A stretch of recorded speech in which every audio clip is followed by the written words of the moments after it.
Olá, bem-vindos mais uma vez ao Papo com o Gestor aqui da Rio Claro Investimento. Essa conversa que a gente faz todo mês com o nosso diretor aqui de gestão, o Lucas Rádio, para poder entender o que se passou no último mês e as perspectivas que a gente tem daqui para frente nas nossas carteiras, com os nossos clientes.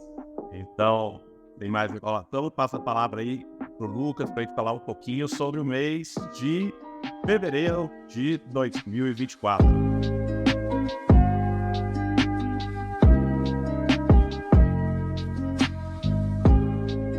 Fala, Jobim.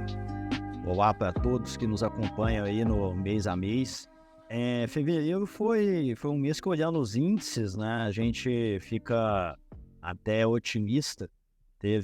Foi tudo bem verdinho aí, né? E o dólar não subiu tanto, então dá para ficar ali bem feliz, principalmente quem tinha posição, tem posição lá fora. Mas a parte multimercado ainda anda patinando, né? Então, quem sempre gostou de se arriscar ou de colocar um pouco da parte de risco mais nas carteiras de fundos multimercado, ainda não viu uma recuperação dessa indústria, que é uma indústria que vem apanhando aí há mais de 12 meses. Mas, no geral, não podemos reclamar do mês, fundos imobiliários, ações, tanto nacionais quanto do exterior, e a própria renda fixa, que vive um momento bom no sentido ali, principalmente falando de crédito privado, tiveram uma performance interessante. Então, as carteiras aí tendem a vir com resultados dentro do esperado. E aí, a gente, né, falando de cenário externo, sempre passamos aqui por China, União Europeia e Estados Unidos. A China continua vivendo o dilema dela, né, que é o crescer pouco. Cresceu 5,2% no ano passado. Foi o segundo país que mais cresceu no mundo, pelo menos assim, dos países mais relevantes, tá? Pode ter uma ilha por aí que cresceu mais, mas a Índia ficou em algo tipo 6,7% logo depois a China. Mas eles agora tiveram uma segunda empresa do setor imobiliário, outra gigante, que recebeu o pedido de liquidação. A gente já tinha tido esse problema antes, não era de desconhecimento de ninguém, né, que era a Evergreen, né, Evergreen, mas já tinha acontecido isso com ela, e agora mais uma empresa desse segmento. Não é uma notícia nova para ninguém que há uma bolha imobiliária na China. Sempre todo mundo ali naquela dúvida sobre será que ela estoura, será que ela desinfla? Cada vez que você tem uma notícia dessa aí, a aversão a risco na China aumenta um pouco mais. Com relação à União Europeia, a gente tem um pouco de notícias boas e um pouco de notícias ruins. Qual que é a grande questão? Na parte de notícias boas, a gente pode falar que o PMI melhorou, a gente pode falar que a inflação caiu para 2,6%, numa visão de 12 meses, mas a gente pode olhar também que 2,6 ainda é acima da meta, né? O gráfico que a gente colocou aqui para o papo mostra muito bem isso, né? O que foi a evolução? Ali você tem a inflação e o lucro da inflação, né? Eu já expliquei esse conceito algumas vezes aqui. E na linha azul clara, que é uma linha reta, é o alvo. Ou seja, a gente vê um movimento de convergência, mas no finalzinho ali você vê uma inflação chatinha, né?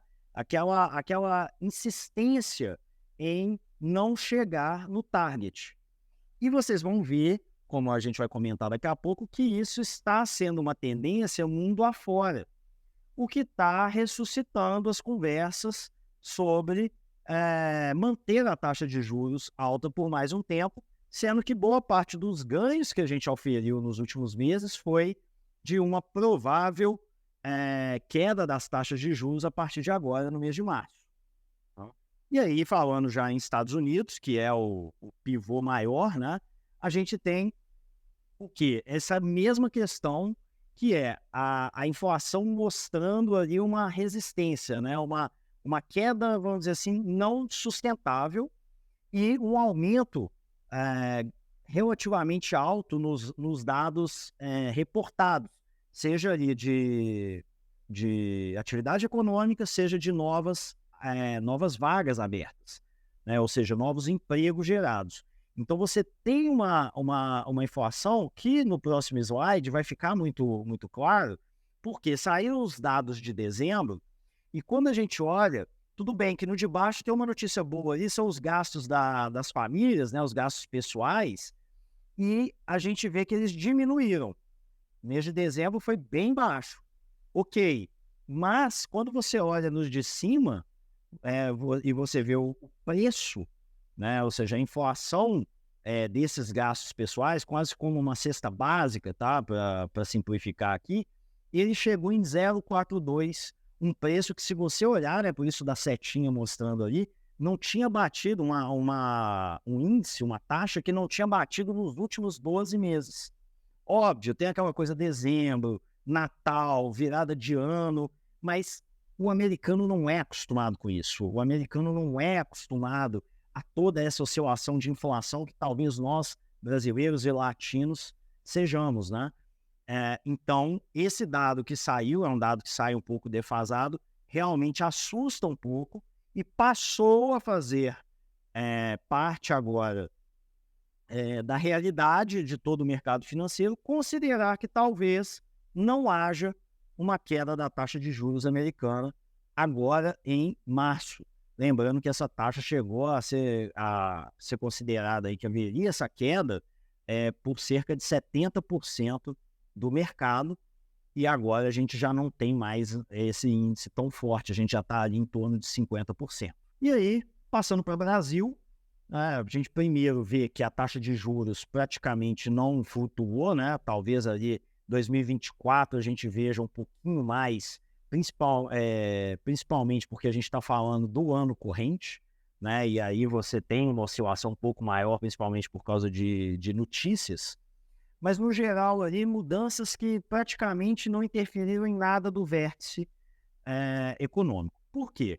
A gente não teve grandes mudanças na nossa política fiscal, na nossa política monetária. Continuamos muito atrelados, ancorados à necessidade da queda da taxa de juros internacional. Por quê? Do lado de cá, temos algum espaço ainda para cair sem a queda da taxa de juros americana. Mas vai chegar num piso ali na nossa queda, onde a gente não consegue cair mais sem ser uma redução que venha lá do Fed.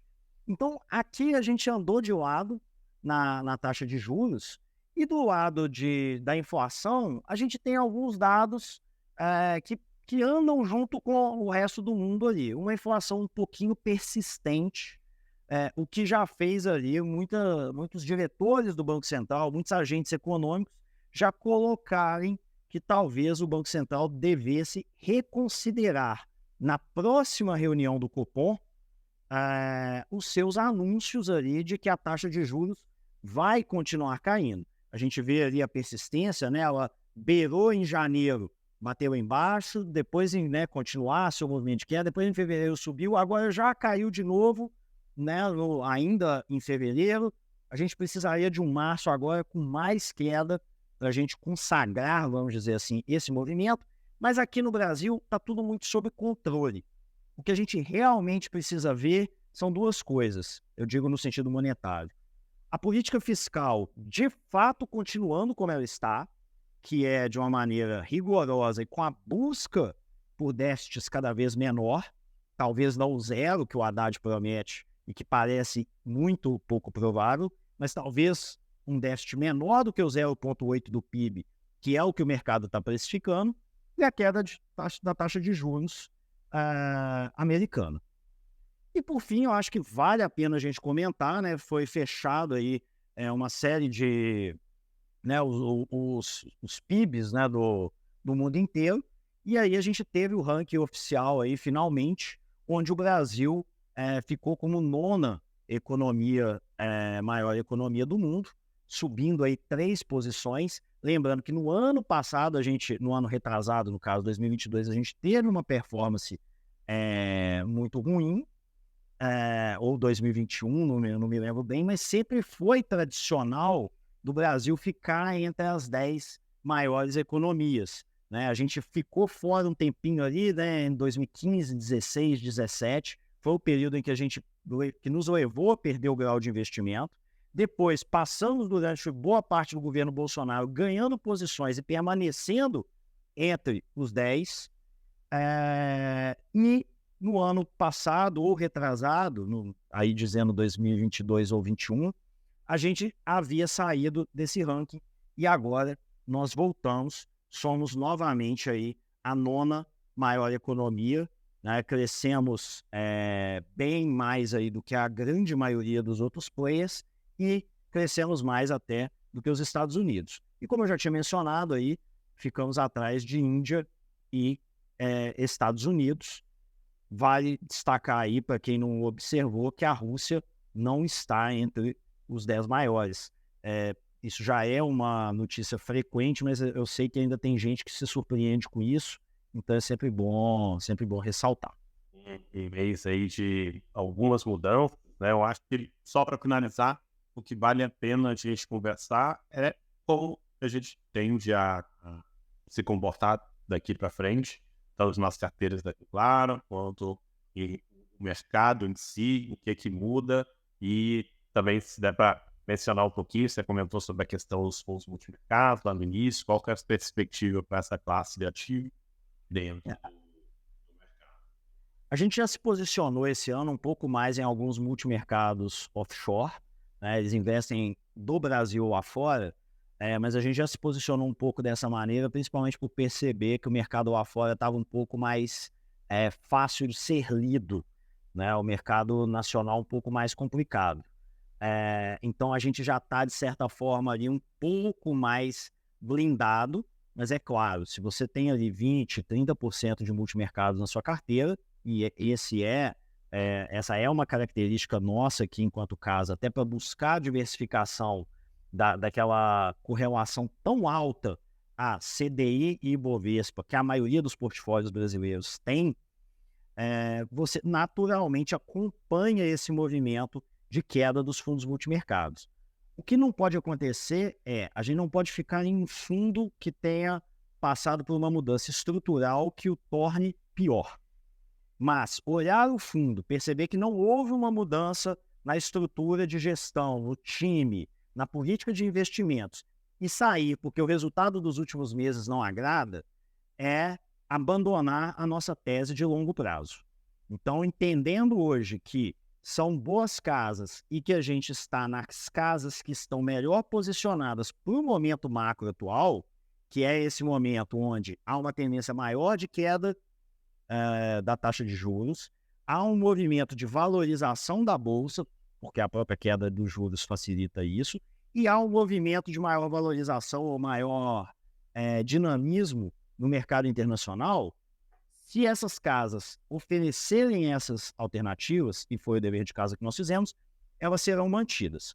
No mais, uma mudança aqui, outra ali, muito mais para a gente calibrar a questão da taxa de juros, que, como eu falei, iniciamos o ano, e iniciamos o mercado como um todo, numa visão de uma queda da taxa de juros mais acelerada, e isso está se revelando um pouco mais complicado do que a gente esperava.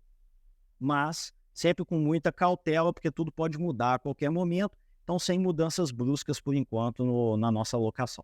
Perfeito. Mais uma vez, muito obrigado, Lucas, muito obrigado a todo mundo que acompanhou a gente até aqui, em especial aos clientes da Rio Claro, que estão sempre aqui presentes. Caso você tenha alguma dúvida que deseja que seja abordada no próximo Papo com o Gestor, ou até em outros vídeos que a gente tem aqui no canal do YouTube da Rio Claro Investimentos, pode mandar tanto aqui nos comentários, quanto também para o seu planejador financeiro aqui da Rio Claro. E para você que ainda não conhece o nosso trabalho, que ainda não é cliente da Rio Claro, também vamos deixar aqui embaixo o que você precisa para poder marcar uma primeira reunião sem custo, conhecer o trabalho de uma gestora independente de investimentos e que trabalha somente para você. Então, muito obrigado mais uma vez e até a próxima, quando falaremos sobre o mês de março de 2024.